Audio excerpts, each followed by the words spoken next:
शिष्य का तात्पर्य है, संस्कृत में इसका अर्थ है नजदीक जाना। शिष्य और गुरु के नजदीक जाता है। नजदीक जाने का मतलब ये नहीं कि आप बिल्कुल उसके सीने सीना भिड़ा के खड़े हो जाए। ये शिष्य का मतलब नहीं। गुरु जी आपने कहा था, मैं हैदराबाद में गया अभी 4-5 साल पहले की बात।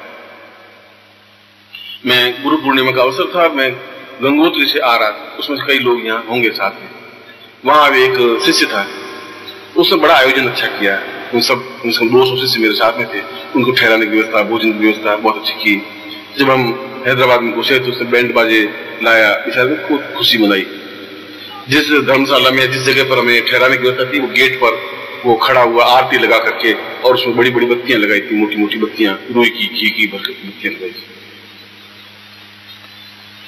और बत्तियां लगाने के बाद जब मैं घुसने लगा, आरती करने लगा, स्वामी गुरु आरती होती, गुरु की आरती करके उसको अंदर ले, तो मैं भी खड़ा हुआ, भाई भी साथ में थी, जैसे से भी थे। अब वो ठेठ आरती लाते लाते ठेठ यहाँ तक लिया। अब मैं मुंह नीचे करो, ठेठ और लाया, मैं अब पीछे तो घटना अब कितनी जाएगी थे। अब मैं संकोच के मारे, और उनके भी बेचारे भाई बहन सब मंदिर से दार, अब कुछ कहूंगा तो इसको बुरा लगेगा। मैंने कहा नहीं कहूंगा तो मेरे बाल जलेंगे, अब मैं महान बन जाऊंगा। तो मैं और ये पीछे कर दूं, और नदी का जय गुरुदेव दयानिधि। अब मैं दयानिधि नहीं, अब तो अस्पताल निधि हो जाएगा। तो मैं आज से उसकी आरती को ये क्या? अरे मैंने कहा भाई आरती क्यों नहीं करती ऐसा, आप कब गवाते? मैंने कहा एक बार आया तो फंस गया, इसका मतलब ये बोले मुझे सीधा यहाँ अस्पताल घर ही पहुंचा दो। मैंने तुम दूर से आरती करो। नहीं गुरु जी, बार बार थोड़ी होता है ऐसा मौका, बार बार थोड़ी आता है, आज ही आया। और वो आरती नजदीक आया, उसकी लपट मेरे लगे, वो दयानिधि ने अधिकारी, वो बहुत मुश्किल से पूरी हुई। तब तक मेरा शरीर, वो चेहरा लाल सुर्ख ऐसा हो गया। मेरे वाइफ बेचारे घबराई, सोचा कुछ हो गया गड़बड़। वो मेरे तब ताके, मेरे हाथ से टल्ला मारे, तू टल्ला मार, मैं अब क्या कर सकता हूँ, मैं तो फंसा हुआ हूँ यहाँ शिष्यों के बीच में। अब वो दीन हितकारी तो हो गया, तो ये हितकारी हो, कोई भला करे, मेरा तो मर्जी, इनकी बात। तो शिष्य का मतलब ये नहीं है कि वो जैसे मेरे नजदीक आके, ऐसा नहीं है कि तुम बिल्कुल कल आके सीने से भिड़ करके खड़े हो जाओ, तो लो गुरु जी आपने कहा नजदीक जाना, आ गया मैं। आप मेरी हड्डियां तोड़ने की जरूरत नहीं है, प्राणों से प्राण जुड़ने की क्रिया है। आप हृदय से जुड़े, नजदीक आने का शिष्य का मतलब है। फिर जब 30 स्टेज में शिष्य होता है, वो फिर नजदीक आता है। नजदीक आने का मतलब ये होता है कि फिर उसका चिंतन खुद का कुछ नहीं होता, फिर उसमें कुछ प्रश्न भी नहीं होते। तो ये भी चिंतन नहीं होता कि आड़मास का आदमी है, देवता है कि क्या है। उसके जीवन में ये सब कुछ है, गुरु है, गुरु ब्रह्मा, गुरु विष्णु, यही सब कुछ। तब वो जब चरण छूता है, तब उसको चमड़ी नहीं दिखाई देती, उनको हरिद्वार दिखाई देता है, उनको मथुरा दिखाई देता है, उनको वो चरणों में काशी दिखाई देता है। तब दिखाई देता है जब वो शिष्य बनता है, तब उसकी आंखें आंसू से भीगती है, तब वो अपने आप को समर्पण करने की पूरी क्रिया बनता है। और जब ऐसा करता है तो जो गुरु के पास है सब कुछ उसमें प्राप्त हो जाता है। यहाँ कोई टेक एंड गिव वाला मामला नहीं है कि मैं मतलब जेब से निकाल करके कर दूं। गुरु प्राणों में स्थापन होने की क्रिया का मतलब है कि आप उनके नजदीक इतने चले जाए, उनके प्राण तुम्हारे प्राण एक हो जाए, उनकी देह तुम्हारी देह एक हो जाए। एक ही चिंतन रहे कि मैं कैसे इनको सुख पहुंचाऊं, क्योंकि ये शरीर मेरा है, ये जो गुरु का शरीर है ये मेरा ही शरीर है। अगर गुरु के कांटा चुभता है और तुम्हें अपने दर्द होने लग जाए, सारी रात तुम तड़फो, ये मैं खाना नहीं खाऊं मान लो, और तुम्हें मतलब सारी रात छटपटाहट महसूस हो और एहसास करो कि घर में क्यों छटपटाहट है, तकलीफ तो है नहीं मगर क्या बात है, कुछ न कुछ गड़बड़ जरूर। अब क्या गड़बड़ है ये तब हो सकता है जब तुम्हारे मेरे प्राण जुड़ेंगे। ये तब जुड़ेंगे जब तुम शिष्य बन सकोगे, जब तुम्हारी आंखों में एक भाव होगा।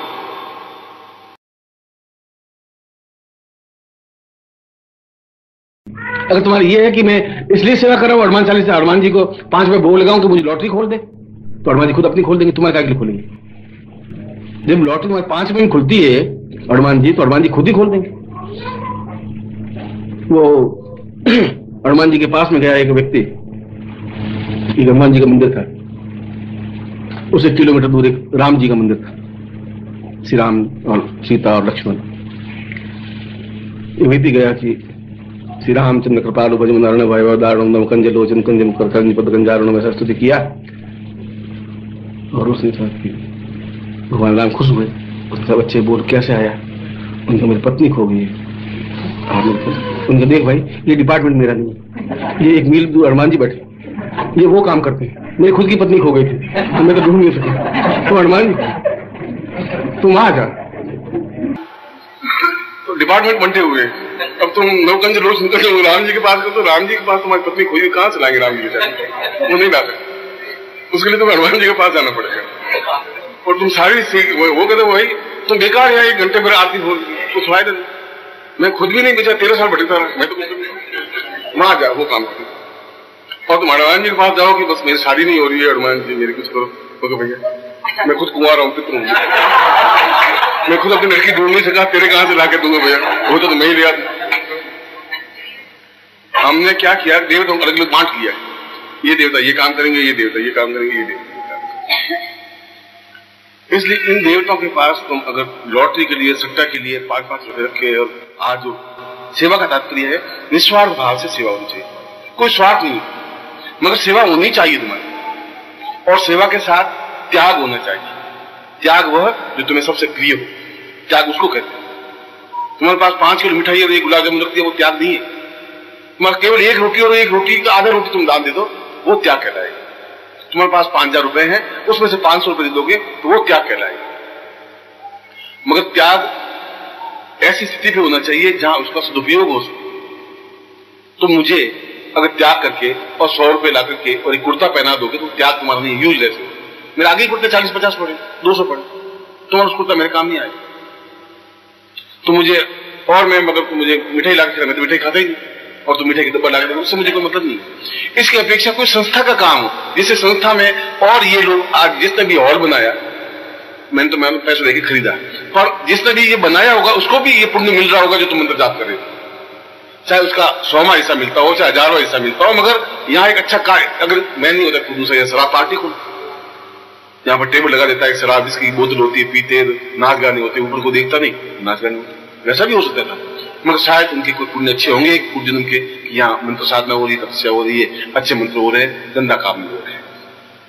अब इसमें अगर तुम एक वायरिंग लगा देते 1 रुपये वायर, तो वो तुम्हारा त्याग, क्योंकि इससे जो और साधना करने वाले उनको 1 लट्टू और काम आएगा।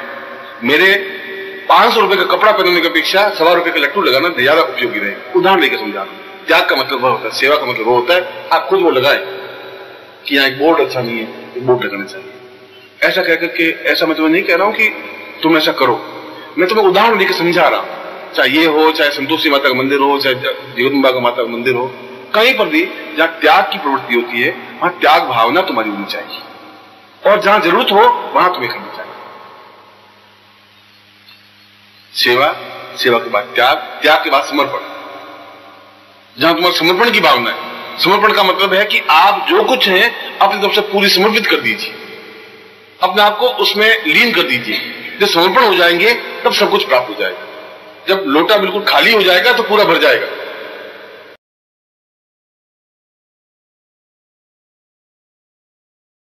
जीवन में सबसे ऊंचा प्रेम प्रेमी और प्रेमिका का होता है, और वो संबंध गुरु शिष्य का बनना चाहिए। तो भक्त और भगवान का वो संबंध बनना चाहिए। ऐसा होना चाहिए कि वो 3 बजे का टाइम दिया, नहीं मिली तो फिर वो भटक रहा है, देख रहा है, तड़फ रहा है, यूं देख रहा है, तो देख रहा है, फिर फोटो निकाल रहा है, फिर देख रहा है। ऐसा होना चाहिए। मैं जोधपुर में एक बार गर्मी के दिन थे, मैं बैठा था, ये बात 7-8 साल पहले की बात। यहाँ तुम्हारा आपोड़ एक जगह है, तो 23-24 साल का एक लड़का आया, जवान, सुंदर, स्वस्थ, बिल्कुल टाई वाई लगाई हुई है। कुर्सी पे बैठ जाओ, बैठ जाओ, कुर्सी बैठा, हाथ डाल, चित्र दिखा। तो मैं अपनी बात करना चाहता हूँ। हाँ कहो। 12 बज गए, तुम या 4 बजे आ जाना। फिर नहीं गुरुजी 1-2 मिनट और लगे। फिर निकाला, सर ये क्या कर रहा है?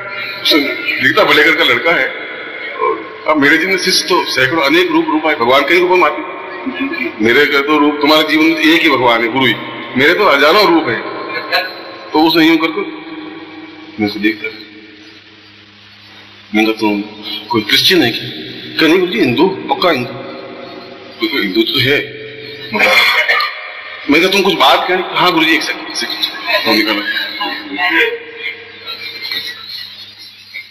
तो मैंने कहा तुम अभी पागलखाने से छूट के सादरा से आया?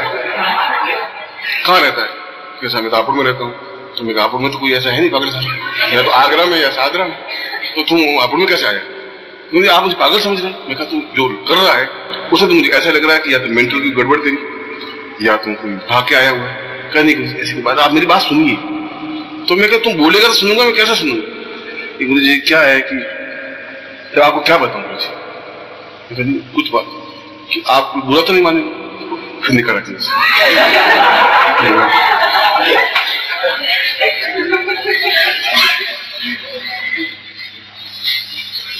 गुरु जी मैं एक बात कह देना चाहता हूँ, तुम कही दे, आप बुरा नहीं मानेंगे, काय के लिए बुरा मानूंगा? तुम कुछ कहेगा, गाली देगा तो मैं थप्पड़ मार दूंगा तुम्हें, बुरा तो मानूंगा नहीं, थप्पड़ मार दूंगा। ये बात है, तुमसे मजबूत हो क्यों नहीं? वो तो कोई बात नहीं मुझे, आपको कही दे, 15 मिनट हो गए, कह दूंगा फिर।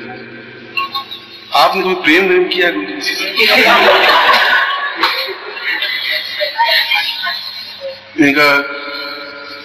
ऐसा से पहली बार आया पूछने के, सीधा गुरुजी से डायरेक्ट कन्वर्सन पूरा किया है, बहुत किया है, अपने गुरुओं से किया है, देवताओं से किया है, अपनी पत्नी से किया है, वो सब। ये तुम ऐसी ये बात नहीं, मैं जब पूछ रहा हूँ मैं कुछ और बात पूछ रहा हूँ, आप मेरी बात समझ नहीं पा रहे, फिर वो निकाला, मैं बिल्कुल दो टूक बता रहा हूँ। बस मैं समझ तो गया था कि ये काय का चक्कर है, क्या है साला। तो मैंने कहा कैसा, तुम क्या पूछना चाहते? नहीं आप दो टूक शर्माई नहीं, सच्चाई नहीं, मैं किसी को कहने वाला नहीं, आपकी बात मेरे पेट में रहेगी। आपने किसी प्रेम किया तो मैं काय के लिए तुम्हें कहूँ? कोई ठिकाना है नहीं तुम्हें कहूँ ये बात। अब किया भी होगा, अगर नहीं किया होगा कि अब इतनी जिंदगी लंबी चौड़ी ली होगी, शायद किया भी होगा, शायद नहीं भी किया होगा, और तुम क्यों पूछ रहे हो? गुरु जी पूछ इसलिए रहा हूं कि एक प्रेमी का दिल जान सकता है गुरु जी, आप नहीं जान सकते। आप क्या जानो प्रेम क्या होता है गुरु जी, आप नहीं जान सकते।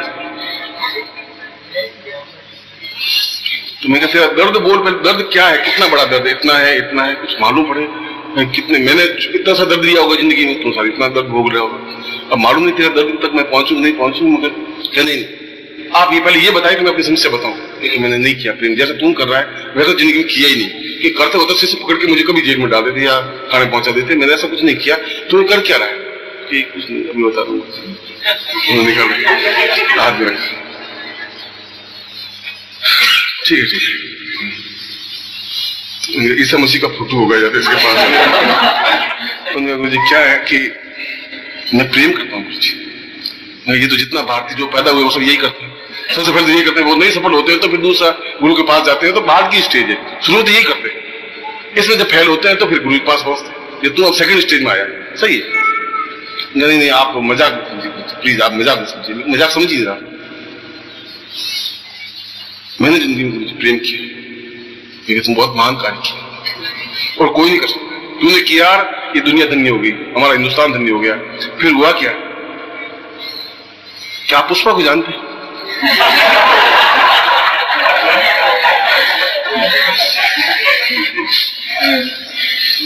मैंने कहा जहां तक मैं अपना माइंड दौड़ा रहा हूं उसमें तो हमारे पड़ोस में कोई पुष्पा नहीं है, और जो पुष्पा को नदी का नाम भी नहीं, गंगा होता तो नदी का नाम होता, गंगा को गंगा जानते हो? ऐसा कहता है हाँ गंगा द्वार में, कोई यमुना को कहता है यमुना जानती, कोई यमुना वहां, पुष्पा तो पुष्प तो है क्या? नहीं पुष्प नहीं गुरु जी, पुष्प नहीं, पुष्पा की बात कर रहा हूं।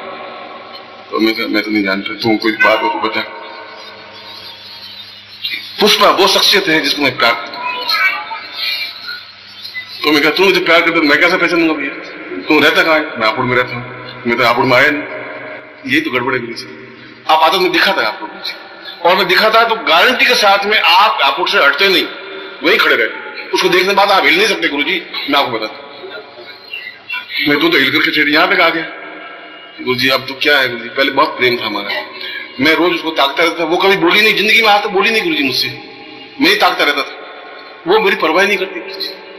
अब आप कुछ ऐसा जंतर मंत्र कुछ ऐसा करिए गुरु जी कि वो बस 7 ताले तोड़ करके आ जाए, आए और एकदम से कहे मैं तुमसे प्रेम करती हूँ, ऐसा कुछ आप कुछ ऐसा कर दीजिए। मैंने सुना आप बहुत तंत्र मंत्र जानते हैं, बहुत पत्रिकाएं पढ़ी, आपकी किताब पढ़ी है और प्रैक्टिकल हिप्नोटिज्म पढ़ी है।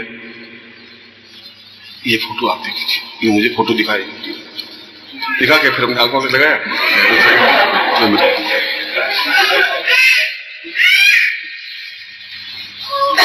मैंने कहा भाई अब ये तूने कभी बातचीत थोड़ी बहुत हुई?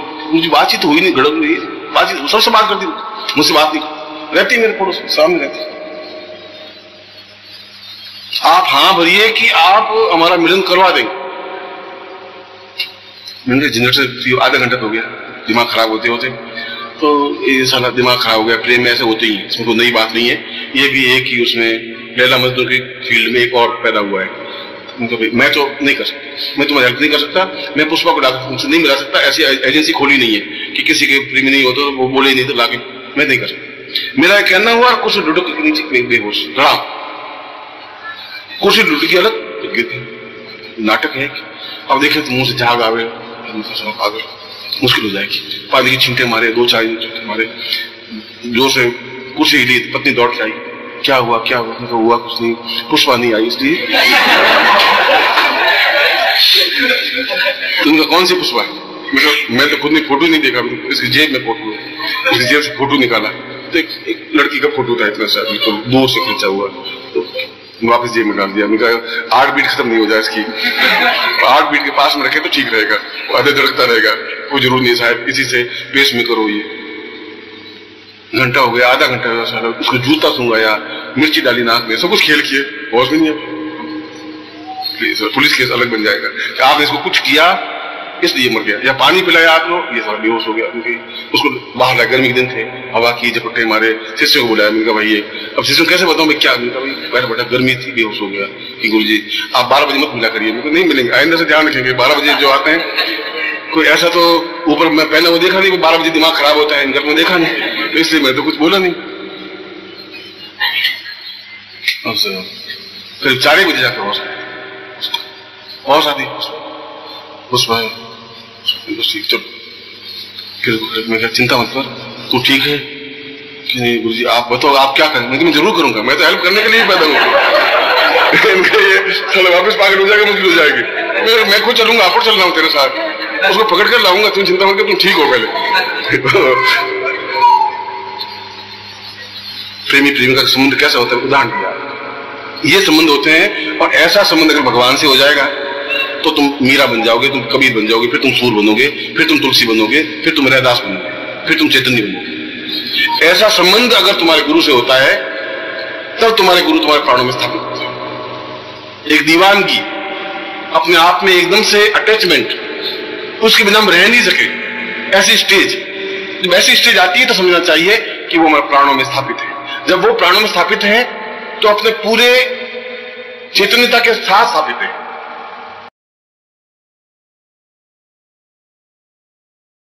जब लैला मजनू अपने आप में, लैला को तुमने शायद पढ़ा नहीं होगा, लैला अपने आप में एक कानी थी और कलूटी थी, काली थी, एक आंख उसकी भैंगी थी, और एक ठिगनी सी लड़की थी, बिल्कुल बेकार सी लड़की थी। जब मजनू उसके सामने कपड़ा फाड़ने लग गया और खून शरीर का निकालने लग गया और 24 घंटे वहीं खड़ा रहने लगा झरोखे के सामने, तो राजा ने उसको पकड़ के राज दरबार में बुलाया। उसका मजनू हम बहुत बदनाम हो रहे हैं तुम्हारी वजह से, पूरा हमारा नगरी पूरी बदनाम हो रही है, आज ज्यादा ट्रैफिक रुक रहा है। ये सामने 20-25 सुंदरियां खड़ी हैं जो मेरे राज दरबार की, इसमें से कोई चुन लो और लैला को भूल जाओ। उन्हें एक को देखा, देखने के बाद इसमें लैला तो कोई है नहीं, लैला नहीं है तो मैं इनको लेके क्या करूं? फिर तुम्हारे मन में कालापन और महंगापन और छोटापन और बड़ापन और धोती कुर्ता पहना हुआ, सफेद कपड़े और महंगे कपड़े और दूसरे कपड़े पहने, वो कोई अर्थ नहीं रखेगा। फिर तुम्हारे सामने गुरु का बिंब होगा, एक आत्म चेतनता होगी। उनको अपने आप में, जब तुम आंख बंद करोगे तभी गुरु दिखाई देंगे, आंख बंद नहीं करोगे तभी गुरु दिखाई देंगे। जब ऐसी स्टेज आएगी तुम्हारे जीवन में, तुम स्वयं अपने आप में गुरुत्व प्राप्त करोगे। जब गुरुत्व प्राप्त कर लोगे तो तुम स्वयं ब्रह्मा कहलाओगे, तुम स्वयं विष्णु कहलाओगे, तुम स्वयं रुद्र कहलाओगे। तुम जीवन की एक ऊंचे उठने की क्रिया होगी, अपने आप कुंडली जागृत हो जाएगी। कितनी साधना करोगे, कहां तक साधना करोगे? समय तुम्हारे पास बहुत कम है। ये सीधा स्टेज है, सीधा तरीका है, मगर उसके लिए तुम्हारे आंख में उतनी तड़फ बेचैनी होनी चाहिए, उतना आंसू झिलमिलाने चाहिए, उतना ही समर्पण भाव होना चाहिए, अपना सब कुछ लुटा करके भी बहुत कुछ प्राप्त करने की क्रिया होनी चाहिए। और ऐसा तुम में हो। मैं आपको ऐसा ही आशीर्वाद दे रहा हूँ। बोले पूज्य गुरुदेव की जय, पूज्य गुरुदेव की जय, पूजनीय माता जी की जय।